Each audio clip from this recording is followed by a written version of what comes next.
Wichita, Kansas, in the 1970s was a place many considered safe.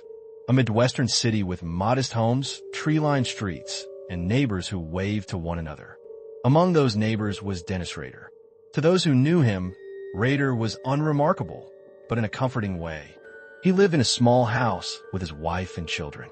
He worked for the ADT security company installing alarms. He volunteered as president of his church council and served as a Boy Scout leader. Neighbors often saw him walking his dog in the evenings or tending to his lawn. At work, he was punctual, professional. His supervisors described him as polite and reliable. Yet even in those years, there were faint whispers of a darker side. Some coworkers found him unusually rigid, quick to anger over small mistakes. There were complaints from residents when he worked as a dog catcher. Too harsh, they said, too eager to punish. But in a town that prized conformity and quiet, few thought much of it. To the community, Dennis Rader embodied the middle-class ideal. Family man, faithful parishioner, a citizen who followed the rules. But behind that neatly pressed shirt and tie, behind the calm smile at church picnics, Rader harbored a secret. One that would leave his city reeling in terror. One that no one, not even his closest family, could have imagined. In January 1974, Wichita woke up to horror. The Otero family, father, mother, and 2 young children, were found murdered in their modest home. The killings were brutal, meticulous, and seemingly without motive. It was only the beginning.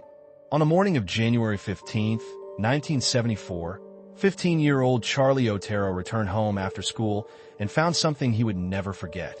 Inside the Otero home, the bodies of his parents, Joseph and Julie, and his 2 younger siblings, Josephine and Joseph Jr., lay lifeless.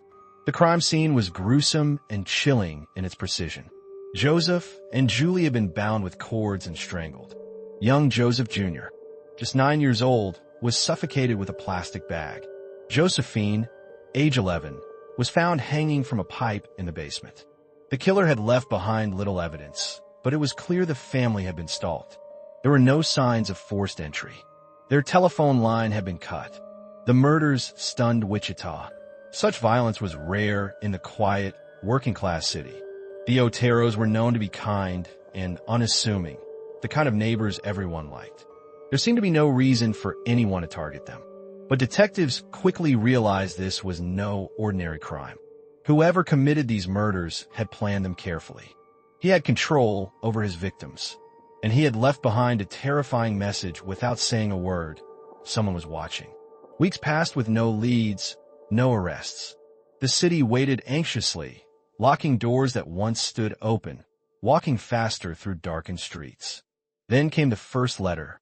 In October of that year, a man sent a letter to the Wichita Eagle-Beacon, confessing to the Otero murders. He described the killings in detail only the killer would know. And he signed the letter with 3 letters that would haunt Wichita for decades to come. Bind, torture, kill. The letter revealed more than just his guilt. It revealed something deeper, his need for attention. His need to be recognized, even admired, for his cruelty. The police now knew they were not just dealing with a murderer. They were dealing with someone who wanted them to know he was out there, watching, waiting. The BTK Strangler, as he called himself, was just getting started. The letter that arrived at the Wichita Eagle-Beacon in October 1974 was not only disturbing in its content, it was disturbing in its tone. It was typed neatly with almost clinical precision. The writer claimed responsibility for the Otero family murders, listing details that had never been made public. He spoke of his victims not as people, but as projects. He wrote, "Those 3, well, they were easy. I came to do what I do best, bind them, torture them, and kill them. You see, that's what I like to do. Call me BTK." For investigators, the letter confirmed what many feared. The Otero's killer was still out there, watching, and he wanted everyone to know it. The use of the acronym BTK gave him an identity. It made his method of murder his signature. Soon, the police and media began receiving more letters. They were all typed. Sometimes they included crude drawings. sometimes poems about his victims, sometimes chilling taunts directed at investigators. "How many do I have to kill?" one letter asked, "before I get my name in the paper or some national recognition?" It was clear he wanted attention, but he also seemed to thrive on control, not just over his victims, but over the entire city of Wichita. The letters revealed something else, too. He was following the coverage of his crimes closely. He became angry when other suspects were arrested and publicly cleared. He wanted everyone to know it was him. For the police, each letter brought a wave of frustration. There were no fingerprints. The envelopes were postmarked locally, but untraceable. They tried releasing parts of his messages in the media, hoping someone would recognize his writing style or his words. No one did. And with every message, Wichita's sense of safety slipped further away. By 1977, Wichita had grown accustomed to living with fear. In the years after the Otero murders, 3 more women had been killed.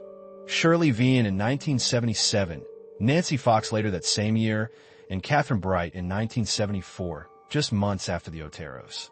All showed the same hallmarks: forced entry, bindings, strangulation. Each victim had been stalked beforehand. Rader continued sending letters. At times, he even called the police directly, taunting them. After Nancy Fox's murder, he left a payphone call to 911, calmly reporting her death as though he were reporting a car accident. The Wichita Police Department set up a task force specifically dedicated to BTK. Hundreds of officers canvassed neighborhoods, interviewed witnesses, and ran down thousands of leads. But Rader was always one step ahead. The fear in Wichita was palpable. Hardware stores ran out of deadbolts. Women bought pepper spray, baseball bats, and guns. Some left porch lights on all night. Others moved away entirely. Self-defense classes filled up overnight. Newspapers printed guides on how to spot a stalker, how to secure your windows, how to change your routines. Even after years without another killing, people continued to look over their shoulders, checking the back seat of their cars, double-checking locks. Because they knew he was still out there. And with each year that passed, the thought settled deeper into the city's collective mind. Maybe he was closer than they thought. Through the 1980s and 1990s, Dennis Rader lived what appeared to be a quiet, respectable life. He and his wife, Paula, raised 2 children in a modest home in Park City, just north of Wichita. On the surface, he was a dedicated husband and father. He attended his daughter's school events. He took his son camping. They went to church every Sunday. Rader became a respected member of his congregation at Christ Lutheran Church. He served on the church council, even becoming its president for a time. Congregants saw him as reliable and devout, someone they could count on for help. In his free time, Rader volunteered with the Boy Scouts of America, helping lead camping trips and teaching young boys survival skills. He seemed patient and organized. At work, he joined ADT Security Services, where he installed home alarm systems. Ironically, he was helping others protect their homes, even as he violated the sanctity of his victims' homes. By all outward appearances, Dennis Rader was a man of discipline and faith. He kept his yard tidy, his clothes pressed, his routine steady. Neighbors and coworkers described him as polite, perhaps a little strict, but dependable. Yet behind closed doors, his thoughts remained dark. He collected trophies from his victims, small personal items he kept hidden. He staged elaborate private rituals, recreating the scenes of his crimes when he was alone. He called them his projects, a word that stripped his victims of humanity and reduced them to mere tasks to be completed. Through all those years, no one, not his wife, his children, his church, nor his colleagues, suspected the truth. The man who helped lead prayers on Sunday morning was the same man who once tied a noose around an 11-year-old girl's neck. And for decades, he kept those 2 lives perfectly separate. By the late 1980s, the killing stopped. At least, that's how it appeared. Between 1986 and 1991, no new murders were attributed to BTK. Wichita's task force was quietly dismantled. Rader seemed to disappear. He kept his job, stayed active in his church and his community, and watched his children grow. In 1991, he took a position as a compliance officer and dog catcher in Park City, enforcing municipal codes. Residents found him unusually strict, even petty, writing tickets for grass that was too tall or animals wandering loose. The police considered the BTK case cold but not closed. Then, in 2004, Wichita media began running retrospectives on the 30th anniversary of the Otero murders. The articles speculated about whether BTK was dead or simply dormant. Rader couldn't resist. That same year, he sent a letter to the Wichita Eagle. Inside was a photocopy of a driver's license belonging to his 1986 victim, Vicky Wegerle, proof that he was still alive and still watching. From then on, more letters followed. He sent packages to local television stations and even left one in a public park. They contained photographs of his victims, cryptic messages, and drawings of his planned projects. He played cat and mouse with investigators, asking them in one note whether they could trace a floppy disk if he sent one. The police publicly announced through the newspaper that it would be safe. In February 2005, he sent a purple floppy disk to a local TV station. What Rader didn't know was that digital forensics had advanced since his last letter. The disk revealed a metadata trail. It was last edited at Christ Lutheran Church by a user named Dennis. Investigators cross-referenced church records and found only one Dennis on the council, Dennis Rader. They began quiet surveillance. They obtained a DNA sample from Rader's daughter through a medical record, which matched DNA left at one of the crime scenes. The BTK strangler was finally in their sights. After 30 years of evading capture, his arrogance had finally exposed him. On the morning of February 25, 2005, Dennis Rader was driving home for lunch when unmarked vehicles surrounded his black Jeep Cherokee. It was quiet. No chase, no resistance. The arresting officers approached cautiously, not knowing what to expect. After all, this was a man who had eluded them for 3 decades. But when they ordered him out of the car, Rader complied without a word.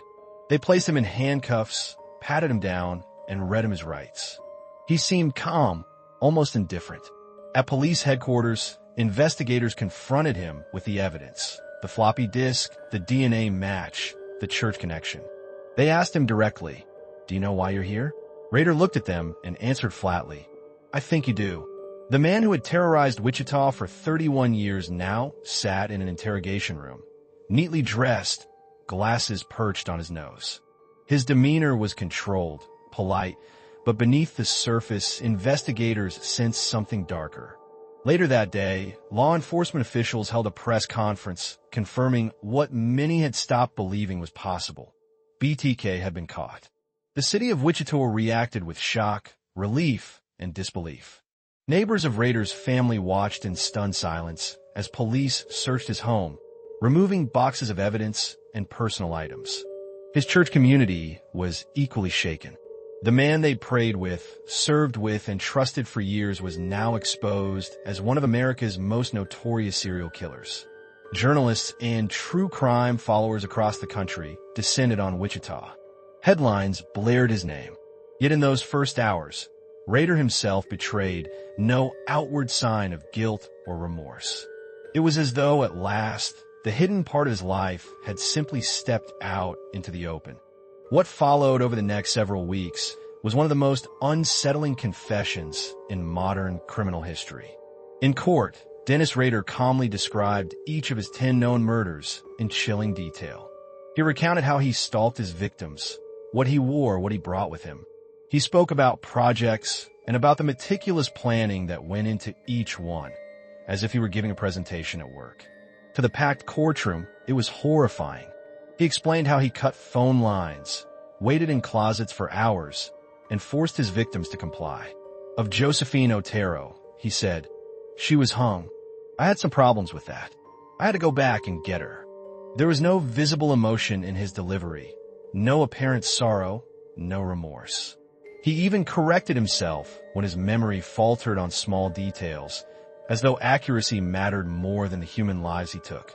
At times, the judge or attorneys would interrupt to clarify points or ask him to slow down.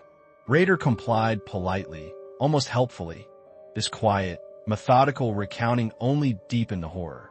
For years, Wichita had imagined a madman lurking in the shadows. Instead, they found a man who had balanced his murderous impulses with PTA meetings and Sunday services. When asked why he killed, Rader admitted it was for sexual gratification, coupled with a deep compulsion he called Factor X. He described it as something inside him, a drive he couldn't ignore. His family sat in court, stunned and heartbroken. His wife quickly filed for divorce, which was granted shortly after his arrest. His daughter later said she felt as though her father had died the moment she learned the truth.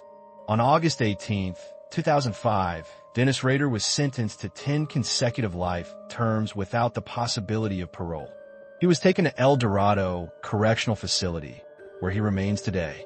The man who called himself BTK had finally been stopped, but the chilling calmness of his confession left an unsettling question. How many more like him walk among us, hidden in plain sight? The arrest and conviction of Dennis Rader brought a measure of closure to Wichita. But the damage he inflicted on the city and on those closest to him was profound and lasting. For the victims' families, Rader's confession confirmed their worst fears. Many had spent decades waiting for justice, some even doubting it would ever come. In court, several family members confronted Rader directly, telling him how his actions had shattered their lives. His own family was left to grapple with the horrifying reality that the man they loved was capable of such cruelty. His daughter, who had once idolized her father, later wrote of her feelings of betrayal, confusion, and pain. In the months after his sentencing, more details about his secret life emerged. Investigators found an extensive collection of trophies in his home and office. Personal items stolen from his victims, Polaroids he had taken of himself reenacting the crimes, and meticulous notes he called hit kits for future projects. Even in prison, Rader seemed unable to let go of his desire for recognition. He continued to write letters, sometimes to investigators, sometimes to authors and journalists, describing his thoughts and daily life. He gave himself nicknames, critiqued media portrayals of his crimes, and offered his own commentary on his infamy. For Wichita, healing came slowly. The fear that once gripped the city eventually faded, but memories of those dark years lingered. The case forced many to rethink what they believed about safety, about neighbors, about how much we really know about those closest to us. Even today, the name BTK remains synonymous with a singular kind of horror, the kind that hides behind a familiar smile. Dennis Rader's story endures not just because of the brutality of his crimes, but because of how successfully he concealed them. He was not a drifter or a stranger in the night. He was a husband, a father, a co-worker, a neighbor. He coached Boy Scouts, chaired church meetings, and mowed his lawn like anyone else on his block. And yet, beneath that ordinary exterior was a calculating killer who derived pleasure from controlling and terrorizing others. Rader's ability to lead a double life raises difficult questions about how much we can ever truly know another person, and about the unsettling possibility that those capable of great harm can blend so easily into the fabric of everyday life. Even after his arrest, Rader continued to insist that he was two people. He referred to his murderous side as the dark passenger, and claimed he kept it compartmentalized from the rest of his life. Psychologists have debated what drove him: narcissism, sexual sadism, psychopathy. But the full explanation may never be known. What is certain is that he thrived on control, not only over his victims, but also over his own narrative. For decades, he shaped how the city saw him, hiding his crimes in plain sight while crafting a public image of respectability. And even now, behind prison walls, his story remains a chilling reminder that evil doesn't always look like a monster. Sometimes it looks like the man next door. So what do you think of today's video? Do you have something you want us to feature next? Tell us in the comments below. It will also mean a lot to us if you like and subscribe. It helps us bring you more stories like this one. And remember, close the book if you can. This is Black Chapter.